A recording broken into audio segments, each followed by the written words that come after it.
हम सब्जी अकेली थोड़ी खाते हैं, हम सब्जी के साथ रोटी भी खाते हैं। और हम सब्जी खिला देंगे तो हमें कल रोटी नहीं मिलेगी, सब्जी मिलेगी। इसलिए एक गिलास भी देना है। तो एक गिलास उनसे दिलवाया, फिर चले। कहने का मतलब ये है, हम हर चीज महाराज को देना चाहते हैं। उसका कारण यही है, हम चाहते हैं हमें भी अच्छा प्राप्त हो। हम अच्छा देंगे तभी तो अच्छा प्राप्त होगा। अब ये बताइए, 10 लाख करोड़ वर्ष का तुम्हें भोजन मिलने को तय हो गया है, अब कहां ले जाएं? विचार करो, अब कहां ले जाएं? तब प्रकृति ने व्यवस्था की, इनको भोग भूमि में ले जाओ। भिखारी को भोजन कराओ, 100 साल भोजन कराओ, आप भोग भूमि में नहीं जाएंगे, कैसे भी नहीं जाएंगे।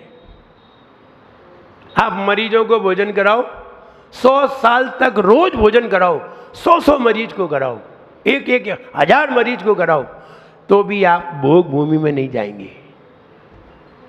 लेकिन एक मुनिराज को आहार कराओ, आपको भोग भूमि जाना पड़ेगा। बीच में कहीं व्यवस्था नहीं है। हम यही कहना चाहते हैं, कम खर्चा और इनकम। एक बार कराया और 10 लाख बार किया, तब ये कहा था तू 1 पैसा देगा वो 10 लाख देगा। ऐसे ही नहीं कहा है, बिल्कुल सही कहा है। लेकिन हम सिद्ध नहीं कर सकते, हमारे पास इतना ज्ञान नहीं है, इतना क्षयोपशम नहीं है कि हम सिद्ध कर दें। सिद्ध करने के लिए कोई ज्ञानी पुरुष की जरूरत है। कहीं भी लिखा है, गलत नहीं लिखा है, तू 1 पैसा देगा वो 10 लाख देगा। 10 लाख तो कम लिखे हैं, इससे भी ज्यादा देगा, इससे भी ज्यादा देगा। आपकी उम्र कितनी है? बस वो 70 साल, 80 साल। आप कितने दिन आहार दे सकते हैं? अब 70 साल तो दे नहीं सकते। 8 साल तो निकल गए आपके। 80 साल उम्र हुई तो 8 साल तो निकल गए। अब 72 साल की उम्र रह गई, तो 72 साल तो आप कंटिन्यूस दे नहीं सकते, ये तो पक्का है। बीच में शादी भी होगी, सूतक भी आएंगे, कोई मेहमान भी आएगा नया, सूतक भी लगेंगे 10-10 दिन के, कोई मेजबान भी जाएगा ऊपर, 12-12 दिन वो बाधा खड़ी करके जाएगा। तो 72 साल आप लगातार तो आहार दे नहीं सकते हैं, ये तो पक्के में। आपने अगर 70 साल तक आहार दिया और 70 साल तक कंटिन्यूअस रोज आहार दिया, वैसे ऐसा होगा नहीं, ना किसी का हुआ है ना किसी का होगा, क्योंकि ना तुम्हारे यहां हमेशा महाराज रहेंगे,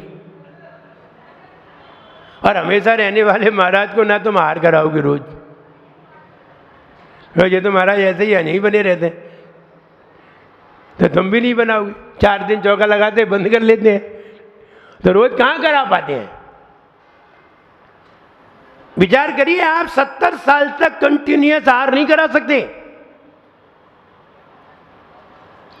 और आपने आहार दिए हैं, आप खुद अनुमान लगा लीजिए आपने 10 साल में कितने बार आहार दिया है, अपनी पता कर लो। 10 साल में कितने बार दिया है किसी मुनिराज को? कई लोग तो ऐसे निकल आएंगे जिन्हें दिया ही नहीं है, ऐसे भी निकल आएंगे। अगर तुमने 70 साल तक लगातार कंटिन्यूअस आहार दिया है, तो आपको भोग भूमि में जाना पड़ेगा, जिसकी उम्र हम थोड़ी सी काउंटिंग करके बता दें, जिसकी बहुत छोटी सी उम्र बता दें तो 50 लाख करोड़ वर्ष भी बहुत छोटी सी उम्र है। 50 लाख करोड़ वर्ष। तुमने आहार कितने दिन कराया था? 70 साल। और फल कितना मिला? अब 70 लाख करोड़ वर्ष भी बहुत छोटी आयु है ये। बहुत छोटी, जैसे कि मनुष्य गति में 70 साल की किसी को आयु मिलती है और किसी को 1 घंटे की आयु मिल जाए, ये 70 लाख करोड़ के बराबर है। 70 लाख करोड़ वर्ष की आयु मिली, वहां ना मकान बनाना पड़ता है, ना भोजन लाना पड़ता है, ना आटा लाना पड़ता है, कुछ नहीं करना पड़ता है, सिर्फ सोचना पड़ता है भोजन चाहिए, आ जाता है। और जो चाहिए वही आता है। ऐसा नहीं है ये कि मीनू चलेगा, ये तो अपने घर की बातें हैं, मूंग की दाल, लौकी की सब्जी। लेकिन वहां रोज नया मीनू बनाइए, नई चीजें आएंगी रोज। 70 लाख करोड़ वर्ष तक 70 वर्ष के आहार का रिजल्ट है। तो 1 वर्ष का रिजल्ट कितना है? 1 लाख करोड़। 1 दिन का रिजल्ट कितना है? हो गए 10 लाख। तू 1 पैसा देगा वो 10 लाख देगा, गरीबों की सुनो वो तुम्हारी सुनेगा। और तुमने गरीबों की नहीं सुनी और दूसरे लोगों की सुन ली, तो फिर वो तुम्हारी नहीं सुनेगा। गरीबों की सुनो, गरीबों की सुनो। जिनके तन पर पहनने को एक कपड़ा ना हो, उससे बड़ा गरीब कौन हो सकता है? तो वो कह रहे हैं गरीबों की सुनो, वो तुम्हारी सुनेगा। तुम मेरी सुनो, वो तुम्हारी सुनेगा। तुमने मेरी नहीं सुनी तो मुझसे बात करके तो देख लो, वो तुम्हारी सुनने वाला नहीं है। जो कंपनी के मालिक होते हैं बिना एजेंट के किसी की नहीं सुनते, एजेंट के जरिए ही कोई पहुंच पाता है वहां। आपको किसी कंपनी की एजेंसी लेना हो तो आपको पहले एजेंटों से मिलना पड़ेगा। प्रदीप भैया, किसी कंपनी की एजेंसी लेनी हो तो कितनी सिफारिश लगानी पड़ती है, इधर से उधर से एजेंट से, और एजेंट जाके सिफारिश लगाता है तो फटाक से कंपनी की एजेंसी मिल जाती है। और एजेंसी मिल जाती तो मजे ही मजे हो जाते हैं। पहले एजेंट से मिलो, वरना वो तुमसे मिलने वाला नहीं है। एजेंट से ही मिलना पड़ता है। तुम चाहो सीधे प्रधानमंत्री से मिल जाएंगे, मुश्किल है। पहले पीए से मिलो, फिर उनके नेताओं से मिलो, फिर मिल के वहां पहुंच पाओगे। ऐसे ही सीधे कोई भी नहीं पहुंचता, एंट्री नहीं होती। ऐसे ही समझो, अगर हमने 72 साल तक अगर हमने धर्म का कार्य किया है और उसका परिणाम हमें 72 लाख करोड़ वर्ष तक उसका फल मिलना है, तो कहां ले जाएंगे? विदेश क्षेत्र नहीं ले जा सकते, वहां इतनी उम्र नहीं है। यदि वहां इससे भी ज्यादा उम्र है, लेकिन वहां तो तुम्हें बनाना पड़ेगा, बना करके कमाना पड़ेगा, बनाना पड़ेगा और खाना पड़ेगा। लेकिन तुमने तो दिया है, और तुमने दिया है तो तुम्हें ऐसी जगह ले जाया जाएगा। मुनिराजों को अगर दिया जाता है तो मुनिराजों को दिए हुए फल से भोग भूमि मिलती है, अन्य किसी को दिए हुए फल से नहीं। हम यही कहना चाहते हैं, एक उत्तम कार्य होते हैं और एक दान आदि होते हैं। दान में दिया जाता है, कार्य में किया जाता है, दोनों में बहुत अंतर है। एक उत्तमार्थ होता है, एक उत्तम कार्य होते हैं, और एक दान होते हैं, एक त्याग होता है। उत्तम कार्य, दान और त्याग, तीनों में ही अपने धन का त्याग किया जाता है। अब विचार करिए, तीनों में श्रेष्ठ क्या है? नंबर 1 उत्तमार्थ, उत्तम कार्य। नंबर 2 दान, नंबर 3 त्याग। तीनों में सर्वश्रेष्ठ क्या है? बोले त्याग। तुम त्याग तो कर नहीं सकते, हमें मालूम है,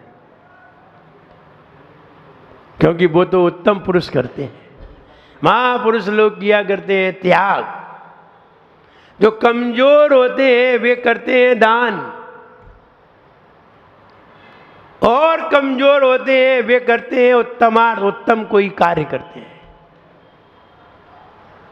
दान में और उत्तम कार्य में, उत्तमार्थ में अंतर है। दान देते हैं ना, तो दान में मान की भावना नहीं होती, दान में मान की भावना नहीं होती, उत्तमार्थ में मान की भावना खड़ी हो जाती है, दान में नहीं होती।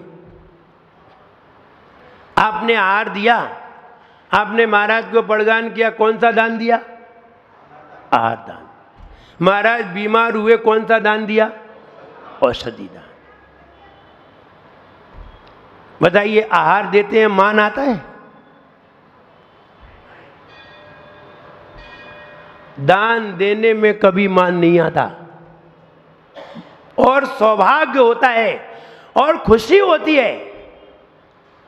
हम एक गिलास दे देते हैं, खुश हो जाते हैं। दान देने में मान नहीं आता है, लेकिन उत्तमार्थ में कभी कभी मान आ जाता है, दान देने में नहीं आता। आप चौका लगाइए, आप यहां से घोषणा करवाइए, हमने चौका लगाया, हमारा इनका सम्मान करना है, कोई करता है? नहीं। वो शर्म के मारे ही नहीं आए। अगर ये कह दो कि फलाने के यहाँ चौका लगाता, उसका सम्मान होना, अरे हम नहीं जा रहे, पागल हो। कहो दान में सम्मान हुआ? नहीं हुआ। तुम कोई औषधि लेके आए और तुमने महाराज को औषधि लगाई, ठीक हो गए, कोई दवाई दी, तो क्या तुम सम्मान कराओगे? नहीं। कोई करेगा तो बड़ी शर्मिंदगी महसूस होगी, पागल हो, हम तो जाएंगे ही नहीं। लेकिन मंदिर बनवाया है तो मेरा मंदिर है, हमने जमीन दी थी, समझिए। उत्तमार्थ में तो नाम की भावना आ सकती है, लेकिन दान में कभी नाम की भावना नहीं आ सकती, क्योंकि दान 4 होते हैं: औषधि, शास्त्र, अभय और आहार। ये 4 हैं दान। इनमें कभी भी नाम की भावना नहीं होती, लेकिन उत्तमार्थ में होती है। उत्तमार्थ में क्यों होती है? इसलिए होती है कि हमने कोई उत्तम कार्य किया है, हम तुम्हें ये प्रेरणा दे रहे हैं, तुम भी कोई उत्तम कार्य करो, तुम भी कोई उत्तम कार्य करो। उसमें कई भावनाएं होती हैं, एक भावना नहीं होती, कई भावना होती है, और कई भावनाओं का सम्मान उसमें होता है। ऐसा नहीं है केवल नाम की ही भावना होती है। हम कभी कभी हमने यहाँ भी भक्तामर की किताब बनवाई थी, हमारे क्या नाम है, विजय कुमार जी, उन्होंने यहाँ किताब सबको बनवाई थी, लेकिन उन्होंने नाम की भावना नहीं की। उन्होंने कहा नहीं महाराज नाम नहीं लिखना है, लेकिन हमने कहा तुम तो मना करो, लेकिन लिखवाएंगे हम। तुम्हारा मना करना ही ठीक है और हमारा लिखवाना भी ठीक है, क्योंकि जब किसी के हाथ में जाएगी तो उसे भी पता चलेगा कि इस पुस्तक का दान इस व्यक्ति ने किया है, ज्ञानदान है, तो उसके प्रति सामने वाले की सम्मान की भावना पैदा होगी। और दान का सम्मान तो सब जगह होता है। तो हम ये कहना चाहते हैं, उत्तमार्थ में दूसरी भावना है। उत्तमार्थ अपने लिए किया जाता है, दान दूसरे के लिए दिया जाता है, और त्याग अपने स्वभाव को पाने के लिए किया जाता है। इसलिए त्याग सर्वश्रेष्ठ है। दान उतना श्रेष्ठ नहीं है, दान में तो लोभ भी चला जाता है। दान में लोभ भी चला जाता है, उत्तमार्थ में दूसरी भावना भी आ जाती है, लेकिन त्याग में कोई भी भावना नहीं आती। त्याग सर्वोच्च है, त्याग धर्म है, दान शावक का धर्म है, उत्तमार्थ शावक का कार्य है। जानते हैं उत्तमार्थ किसे कहते हैं? उत्तमार्थ, उत्तम अर्थ के लिए जो किया जाए उसे उत्तमार्थ कहते हैं। जैसे महावीर जयंती आ रही है, महावीर जयंती पर भगवान का अभिषेक कराना, भगवान की पूजन कराना, भगवान की प्रभावना हेतु रथोत्सव चलाना, ये उत्तमार्थ है, उत्तम कार्य है, श्रेष्ठ कार्य है। ऐसे धर्म की प्रभावना से अन्य लोग जो जैन धर्म को मानते नहीं है, जो जैन धर्म को स्वीकार नहीं करते, अथवा कई जैनी ऐसे होते हैं जो मंदिर तक नहीं आते, ऐसी प्रभावना देख करके उनके मन में ये भाव आ जाता है कि हम भी मंदिर जाएं। और अगर हमने कोई रथोत्सव अथवा कोई धर्म प्रभावना का कोई कार्य किया, उसमें 20 लोग भी ऐसे तैयार हो गए जिन्होंने ये मन बनाया कि अब हम मंदिर जाया करेंगे, तो समझिए वो लोग मंदिर से जुड़े। इसे कहते प्रभावना, उत्तमार्थ। आप आहार देते हैं, कई लोग आहार देखते हैं कि नहीं? क्यों देखते हैं? देखना चाहिए किसी को आहार लेते हुए। तुम आहार लेते हो, तुम भोजन करते हो, हम तुम्हें देखते हैं, तो तुम हमें क्यों देखते हो? बताओ, तो तुम हमें क्यों देखते हो? एक बार देवली की बात है, देवली टोंक, वहां पूजन शिविर लगा हुआ था 2008 में। तो पूजन शिविर चल रहा था, तो सारे लोग पूजन करते थे, फिर वहीं भोजन करते थे। ऐसी व्यवस्था की सब लोगों ने मिलकर।